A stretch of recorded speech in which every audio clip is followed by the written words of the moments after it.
इस आश्रम की और गुरुवर के यज्ञ की रक्षा अब मैं कर रहा हूँ।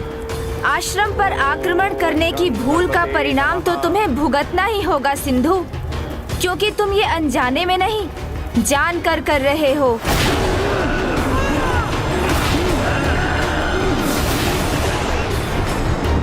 ओम गं गणपते नमः। ओम गं गणपते नमः। ओम गं गणपते नमः। करूंगा, साधना करूंगा, शक्ति अर्जित करूंगा और अंत करूंगा उस बालक गुणेश का ही नहीं, उन सभी का जिन्हें भगवान सिंधु पर विश्वास नहीं। रहे आपके प्रभु नारायण मेरे आदेश के विरुद्ध जाएं, इतना साहस नहीं कर सकते वो। नारायण नारायण, सत्य है। क्रोध और अहंकार की अग्नि यदि किसी के भीतर जग जाए तो उसे भस्म करने के लिए द्रुत की आवश्यकता भी नहीं। इसका अहंकार ही इसकी मृत्यु के द्वार खोल देगा। फिर भी सत्य से इसका परिचय होना ही चाहिए। ओम गं गणपते नमः। स्वाहा। त्रिलोकनाथ सावधान, सुन रहे हैं आप ये मंत्रोच्चारण? सावधान रहिएगा, ये केवल उन ऋषियों का कार्य नहीं है, इसमें समस्त देवताओं का भी योगदान है। देवता नहीं मानते आपको भगवान। ऐसे मत देखिए मुझे त्रिलोकनाथ। जो भगवान को भगवान ना माने वो तो दुष्ट है, किंतु मैं दुष्ट नहीं, मैं तो शुभ चिंतक हूं। किंतु नारायण को देवता अत्यंत प्रिय है, तो कहीं उनका आपके द्वार पे रहना आपकी सुरक्षा का भ्रम तो नहीं, जिससे आप कोई असावधानी कर बैठे? सिंधु न मंत्र सहेगा और न कोई षड्यंत्र। नारायण से तो मैं स्वयं बात करूंगा। मेरा कार्य तो हो गया। अब एक पाखंडी भगवान का अंत होगा और संसार वास्तविक भगवान के पराक्रम का साक्षी बनेगा। नारायण नारायण। करना होगा जो मैं चाहता हूं, वही करना होगा नारायण को।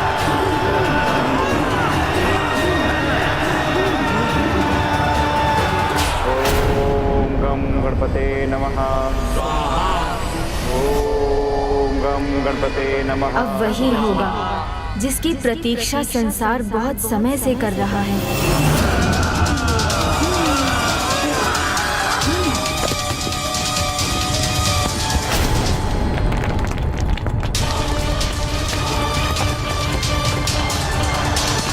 इनको बड़ी भयंकर सेना है।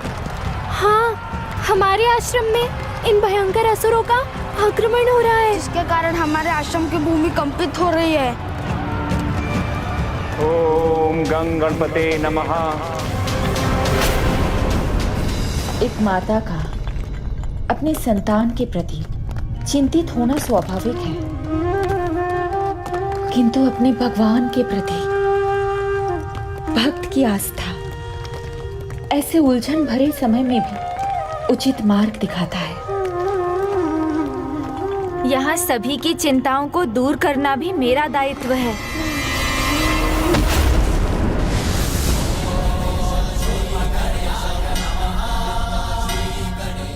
अद्भुत, गुणेश ने तो भूकंप को रोक दिया। ओम गं गणपते नमः।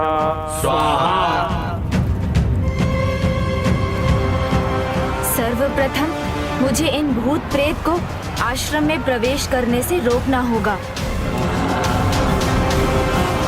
मयूर जी,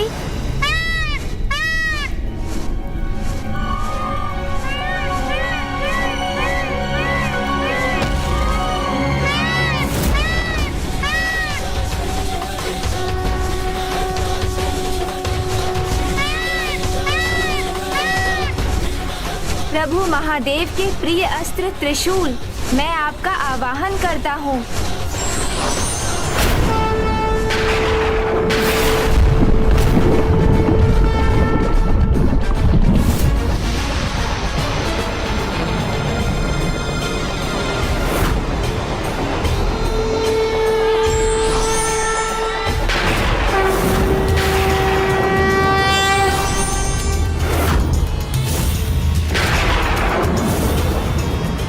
महादेव महादेव हमारे सामने हैं। उनके त्रिशूल का प्रहार हम सह नहीं सकते।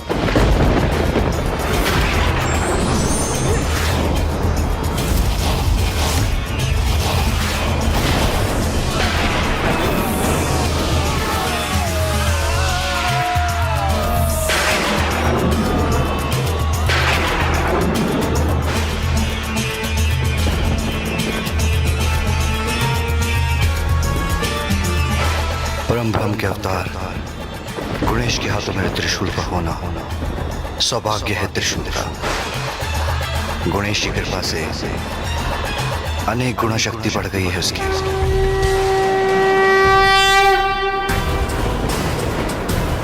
करना होगा जो कार्य मैंने सौंपा है उन्हें, वो नारायण को पूर्ण करना ही होगा। नारायण नारायण नारायण कहाँ है? नारायण नारायण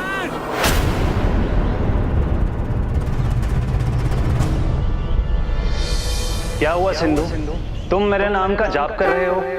कोई विशेष कारण?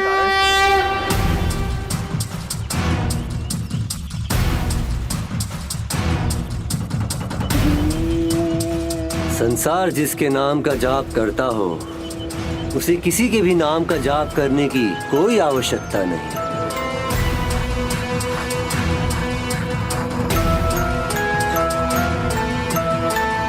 मैं केवल इतना स्मरण कराने आया, मेरे द्वार के रक्षक हो तो उसका पालन भी ठीक से करना। किसी भी विरोधी देवता को भीतर आने की अनुमति नहीं, किंतु मुझे शंका है कि तुम्हें वो प्रिय हैं तो कहीं तुम उन्हें भीतर ना आने दो। तुम्हारी शंका तुम्हारी मूर्खता है सिंधु। भगवान का वचन कभी व्यर्थ नहीं होता। भगवान? ना ना ना ना, तुम्हें ये शब्द शोभा नहीं देता। अब एक ही भगवान है यहाँ और वो मैं हूँ।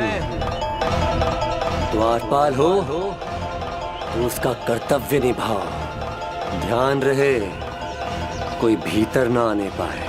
क्यों, क्या हुआ? तुम स्वयं को भगवान बुलाते हो तो इतने भयभीत क्यों हो? जिससे भय स्वयं भयभीत होता हो उसे भला कैसा भय? भयभीत तो वो बालक होगा। मैं अपनी साधना में कोई बाधा नहीं चाहता। बस अपना कार्य करो द्वारपाल। बस प्रश्न नहीं, अपना कार्य करो द्वारपाल।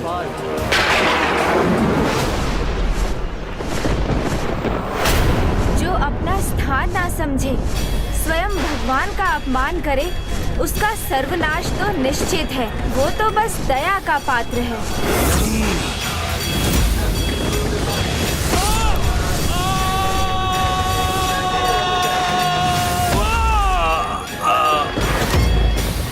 मात्र एक प्रहार और सब धराशायी। जिनमें स्वयं शिव के रुद्र रूप का दर्शन हो वो साधारण नहीं, स्वयं भगवान ही है।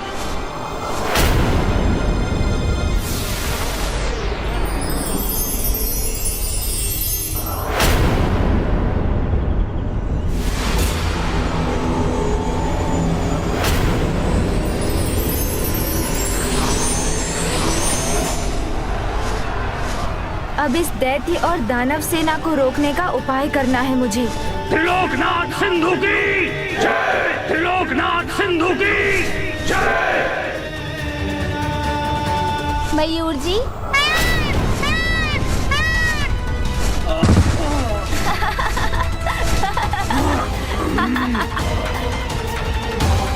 अपनी शक्ति का प्रदर्शन कर रहे हो बालक। अब लो, मेरी शक्ति का भी दर्शन कर लो।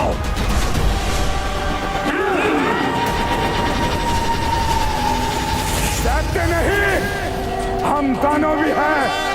अब तुम कदापि नहीं बचोगे।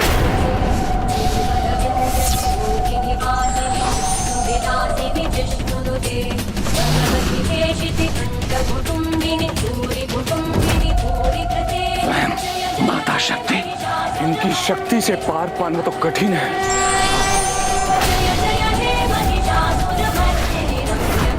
देवी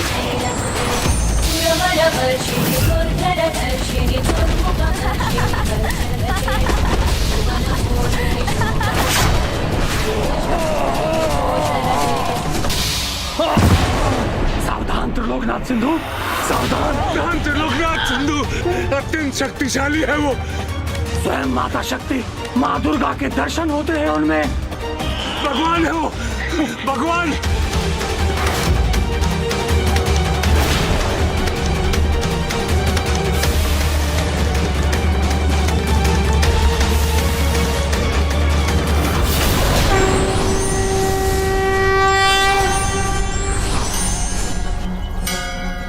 स्वामी, आपने सर्वथा उचित कहा था कि गुणेश के हाथों में आने पर हमारे अस्त्रों की दिव्य शक्ति और बढ़ गई।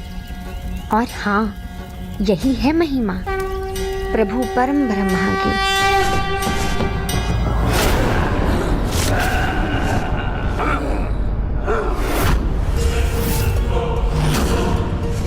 हम न प्रेत हैं, न दानव, न दुर्बल दैत्य। हम राक्षस हैं, राक्षस। हम मिटने से पहले मिटा देते हैं। दिव्य अस्त्र है तुम्हारे पास, तो हम असुर और इन राक्षसों के अस्त्र भी दिव्य हैं और मायावी भी। वो अस्त्र हैं ये जो हमने तुम्हारे देवताओं से ही लिए हैं। छल से, बल से, कपट से, तप से।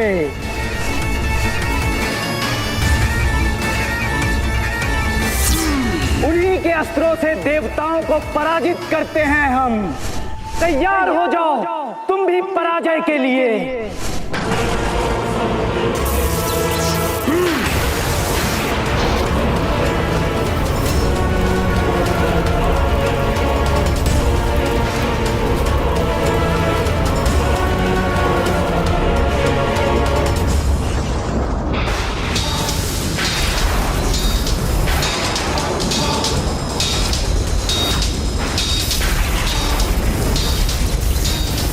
देवताओं की दिव्य अस्त्र का उत्तर किसी भी अन्य दिव्य अस्त्र से देना उन दैविक अस्त्रों का अपमान होगा। माता, गुणेश जी कुछ कर क्यों नहीं रहे? वो कोई अपना अस्त्र उठाकर इन अस्त्रों को रोक क्यों नहीं रहे?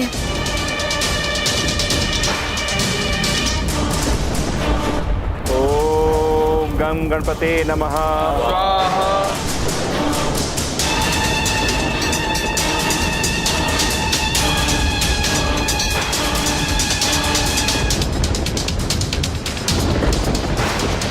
ये भयंकर उजाला उस बालक के जीवन का अंधियारा बनेगा।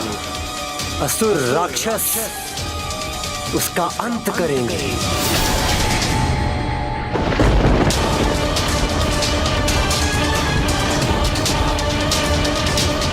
नारायण, ध्यान से देखो, ये आरंभ है उस बालक के अंत का।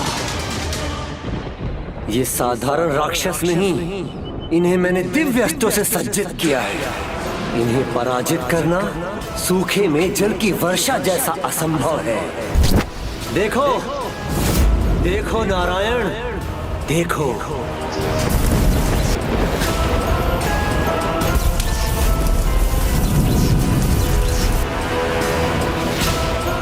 भस्म होंगे सभी त्रिसंध्या क्षेत्र, वो आश्रम और उनके साथ वो बालक गुणेश भी।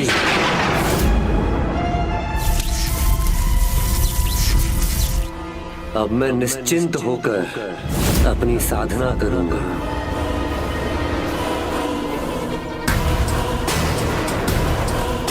स्मरण रखना नारायण, द्वारपाल का दायित्व निभाना है तुम्हें।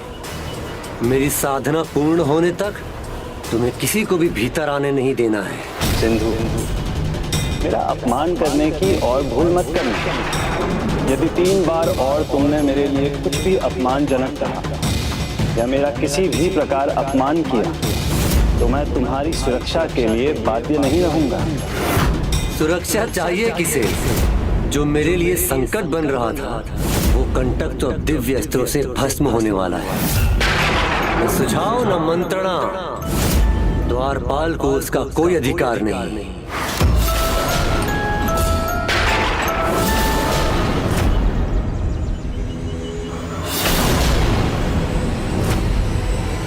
मुझे द्वारपाल बुलाकर तुम पहले ही मेरा अपमान कर चुके हो सिंधु। अब मेरी चेतावनी स्मरण रखना।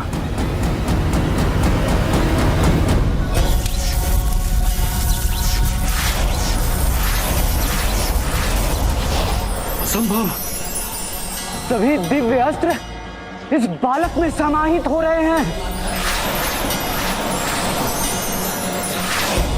देवराज इंद्र, अग्निदेव,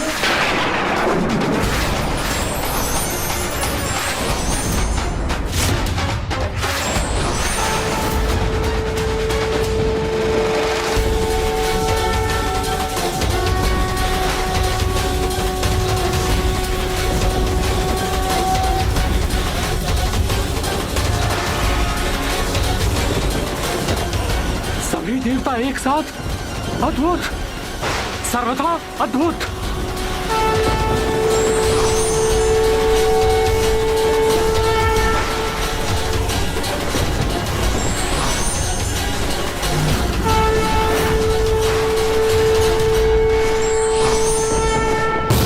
देवता ही नहीं, स्वयं नारायण के दर्शन हो रहे हैं इस बालक में।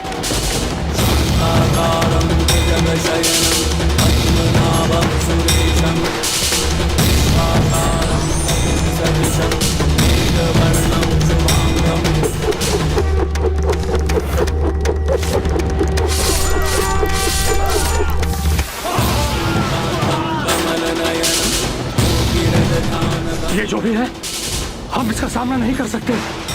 पीछे हटने में ही हमारी सुरक्षा है।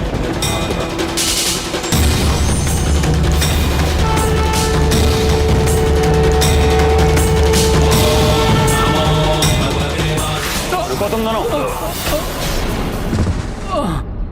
ये किसका स्वर था?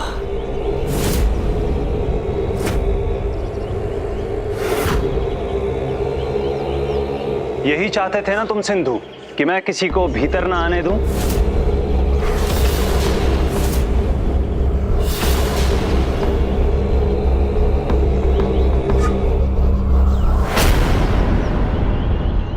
रक्षा कीजिए त्रिलोकनाथ, हमारी रक्षा कीजिए त्रिलोकनाथ। सभी देवताओं के दर्शन हुए हैं हमें उस बालक में। देवता ही नहीं, उस अद्भुत बालक में स्वयं नारायण के स्वरूप के भी दर्शन होते हैं। परम ब्रह्म ही वो शक्ति है जिनसे सभी उत्पन्न होते हैं और सभी उन्हीं में समाहित भी हो जाते हैं। नहीं, भगवान तो एक ही है, मैं सिंधुश्वर।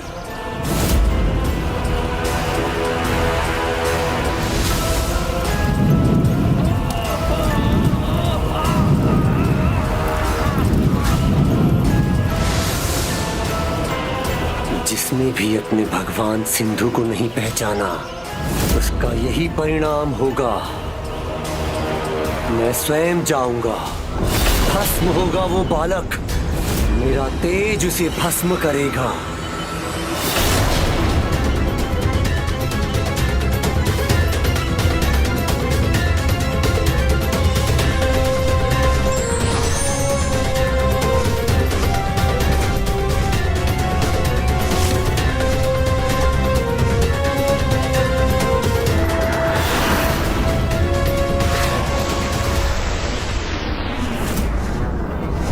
सिंधु, अब ऐसा कोई शेष नहीं जिसे तुम युद्ध के लिए भेज सको। तो क्या हुआ? तुम्हारे लिए मैं ही पर्याप्त हूँ, क्योंकि मैं ही भगवान हूँ। उचित है, तो मैं चुनौती देता हूँ तुम्हें। साहस है तो मुझसे युद्ध करो। मेरी साधना संपन्न तो होगा तुम्हारा अंत, वो भी युद्ध के बिना। इसलिए भगवान सिंधु तुम्हें चुनौती देता है साहस तो आओ, मेरी साधना रोको। भगवान हो तो आओ, प्रमाणित करो। जो सत्य सामने होने पर भी उसे नकार दे और अहंकार में ही डूबा रहे, उसके सर्वनाश में अधिक समय नहीं लगता।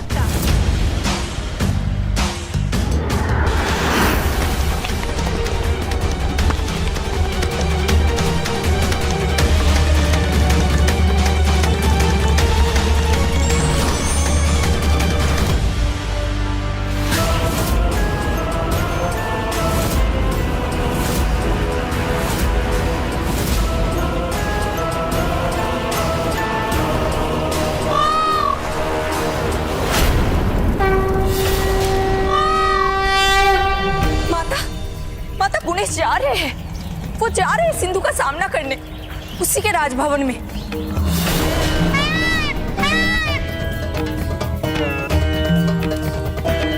माता, उन्हें पता तो है ना कि स्वयं नारायण सिंधु के द्वार की रक्षा कर रहे हैं। यदि उन्होंने गुणेश को रोका तो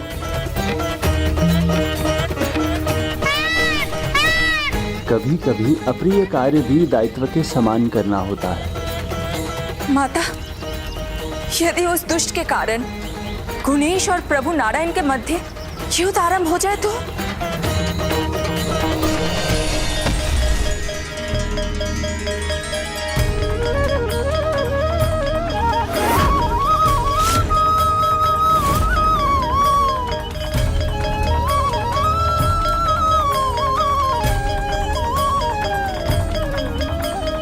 माता, जिस विध्वंस की कल्पना करके भी मैं सिहर उठी हूँ, आप उसे लेकर चिंतित नहीं हैं? यदि गुणेश और प्रभु नारायण का सामना हुआ तो क्या होगा माता? होगा क्या देवी अहिल्या? एक कृष्ण तत्व दूसरे कृष्ण तत्व के सामने होगा।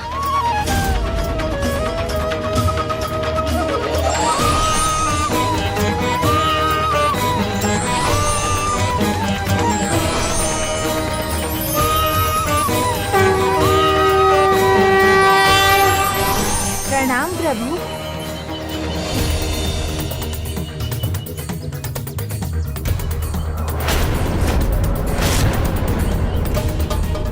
आप मुझे भीतर जाने की अनुमति देंगे ना प्रभु?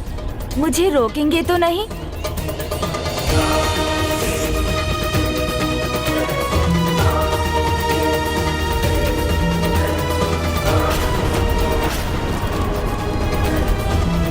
द्वार के खुलने की ध्वनि। नारायण को देवता अत्यंत प्रिय है, तो कहीं उनका आपके द्वार पे रहना आपकी सुरक्षा का भ्रम तो नहीं? देवर्षि की शंका सत्य हो रही है। लगता है नारायण ने गणेश को भीतर आने दिया है। मुझे शीघ्र अतिशीघ्र अपनी साधना पूर्ण करनी होगी। पदचाप है किसी का। कोई नहीं है। मैं सिंधु को दिए वरदान से बंधा हूं, इसीलिए विवश हूं। उसकी साधना संपन्न होने तक मैं किसी को भी भीतर नहीं जाने दे सकता।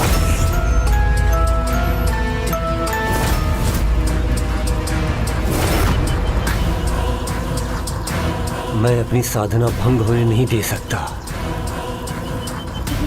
मुझे कुछ उपाय करना होगा। मायासुर! प्रणाम त्रिलोकनाथ सिंधु। वरदान देते समय आपने उसे कुछ और भी तो कहा था प्रभु। यदि 3 बार और तुमने मेरे लिए कुछ भी अपमानजनक कहा तो मैं तुम्हारी सुरक्षा के लिए बाध्य नहीं रहूंगा। आपके वचन पर संदेह कर वो आपका अपमान तो कर ही चुका है। असुर शिल्पी, बंद कर दो ये सभी द्वार और वातायन। साधना संपन्न हो मेरी, तब तक कोई प्रवेश न कर पाए। किंतु त्रिलोकनाथ, स्वयं नारायण द्वार पर है, तो भीतर कोई कैसे आ सकता है? जो कहा है वो करो मायासुर।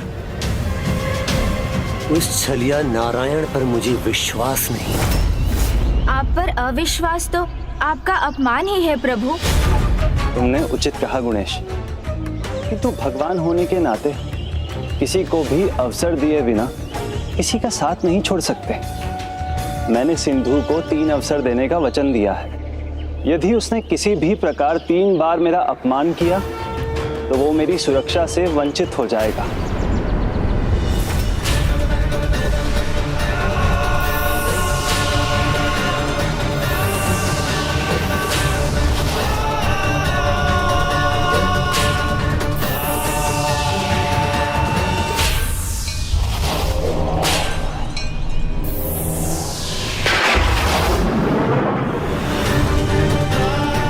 निश्चिंत होकर साधना करूंगा अपनी, और अपनी साधना की शक्ति से उस बालक को नष्ट कर दूंगा मैं। सिंधु, छिप क्यों गए? बाहर आओ। मुझे चुनौती दी थी तुमने, तो देखो मैं तो आ गया। तुम कहाँ छिपे बैठे हो? आपने उसे 3 अवसर दिए हैं ना, तो अब ये उसकी परीक्षा है कि वो अपने आप पर नियंत्रण रखता है या उसे खोकर पुनः आपका अपमान करता है।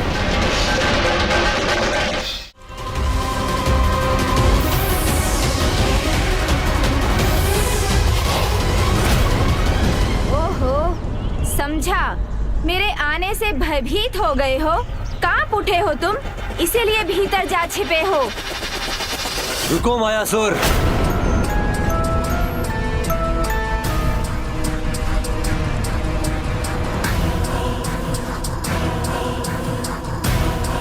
बालक, बड़े बड़े बोल बोलना बंद करो। अब एक और पग भी आगे बढ़ाया तो संकट में पड़ जाओगे। जिसके द्वारपाल ही तुम्हारे प्रभु नारायण हो, उसे अपनी शक्ति का परिचय देने की कोई आवश्यकता नहीं। और मेरा द्वारपाल तुम्हें भीतर आने नहीं देगा। इसलिए करो स्वीकार अपनी पराजय और चले जाओ यहाँ से। तो क्या त्रिलोक के भगवान महान सिंधु दूसरे भगवान का स्वागत भी नहीं करेंगे? भगवान और तुम, त्रिलोक में एक ही भगवान है और वो मैं हूँ। बाकी सब भ्रम और मिथ्या है। कोई नहीं टिक सकता मेरे सामने। देखो, स्वयं नारायण मेरे सेवक बने खड़े हैं। प्रभु, एक अवसर तो खो दिया इसने। भगवान नहीं मानते हो तो मत मानो, अतिथि मानकर ही भीतर आने दो।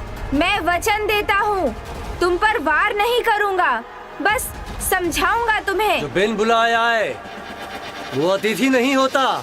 ऐसे किसी के लिए भी मेरे द्वार बंद हैं। उन्हें यहाँ से लौटाने के लिए द्वारपाल नियुक्त किया है मैंने, नारायण को। प्रभु, अब तो इसका दूसरा अवसर भी गया। उचित है, अतिथि भी ना मानो, एक बालक ही समझकर आने दो। मेरा राजभवन कोई बालकों का क्रीड़ा स्थल नहीं है, गजमुख। और वैसे भी तुम जैसे गजमुख को स्वयं को बालक बुलाना शोभा नहीं देता। मैं भगवान नहीं, अतिथि नहीं, बालक भी नहीं, तो फिर क्या समझते हो मुझे? शत्रु, जो मुझसे युद्ध करने में सक्षम नहीं। और तुम तो क्या मेरे द्वार पर विवश खड़े?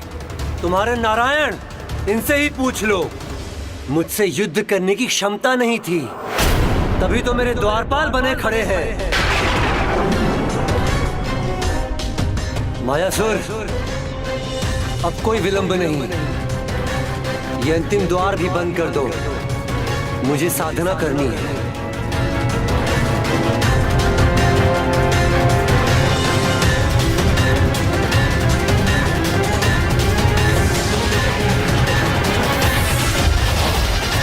प्रभु, अब तो उसने अपना अंतिम अवसर भी गंवा दिया। बालक में भगवान एवं अतिथि में देवता का वास होता है, फिर भी उसका अपमान। यहाँ तक कि मेरे कृष्ण तत्व होने पर भी मेरा अपमान। 3 क्या, अनेक बार अपमान किया है उसने प्रभु। अब आप अपने वचन से बाध्य नहीं, फिर भी आप उसके द्वार की रक्षा करेंगे?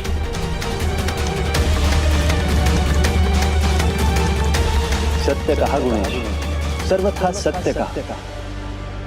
गुणेश हैं, अर्थात गुणों के ईश हैं आप। अभी आपने अपने श्रेष्ठ गुण का परिचय दिया, अपने शब्दों से अपने विचार को स्पष्ट कर दिया, जिसे मैं भी मानने पर विवश हूँ। आज से जो भी भक्त सच्चे मन से आपकी स्तुति गाकर आपकी आराधना करेगा, उसे वाक पटुता का गुण प्राप्त होगा। वो उचित समय पर अपनी बात उचित प्रकार से कह पाएगा। अब मैं आपको नहीं रोकूंगा गुणेश।